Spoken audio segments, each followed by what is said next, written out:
प्रणाम। जय मिथिला जय मैथिली गीत पर हम अहाँ सबके एगो बेटी विदाई गीत सुनबै छी। सुनै जाइ जाउ। सुतल छलहुँ बाबा के हवेलिया, बाबा के हवेलिया, अचके में अभी गेल कहार। कौने रंग डोलिया, कौने रंग ओहरिया, कौने रंग ओहरिया, लागी गेल बत्ती सो कहार।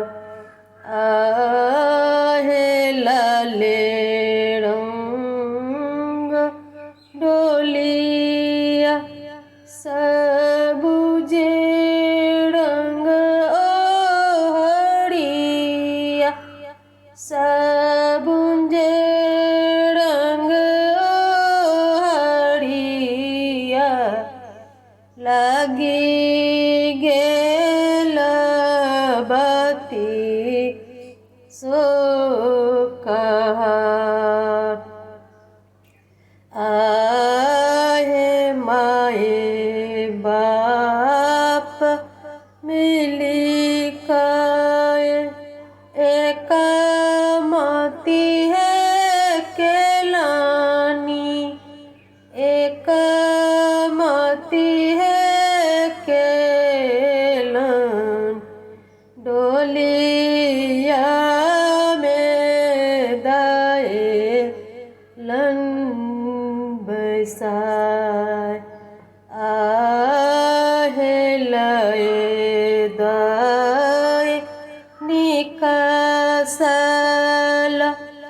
बीजू बन है सखिया, बीजू बन है सखिया, जही मोन माए नहीं बाप।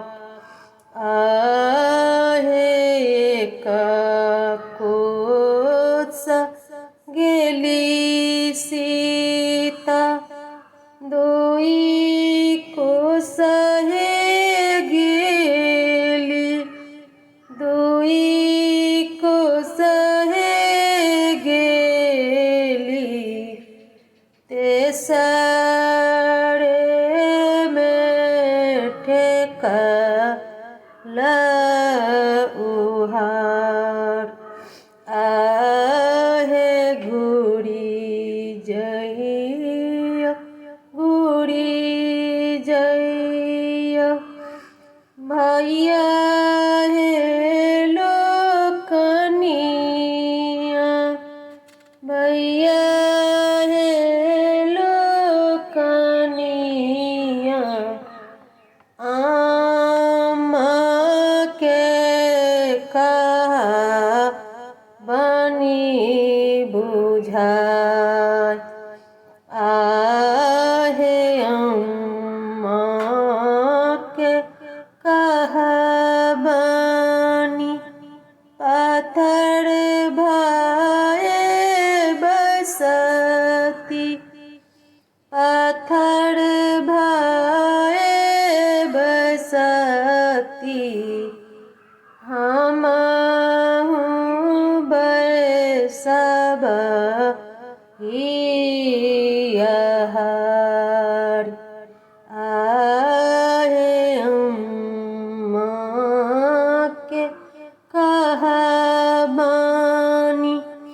पाथर भाए बसती, पाथर भाए बसती,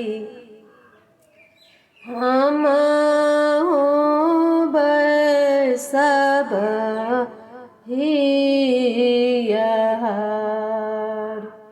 आए भनहि विद्यापति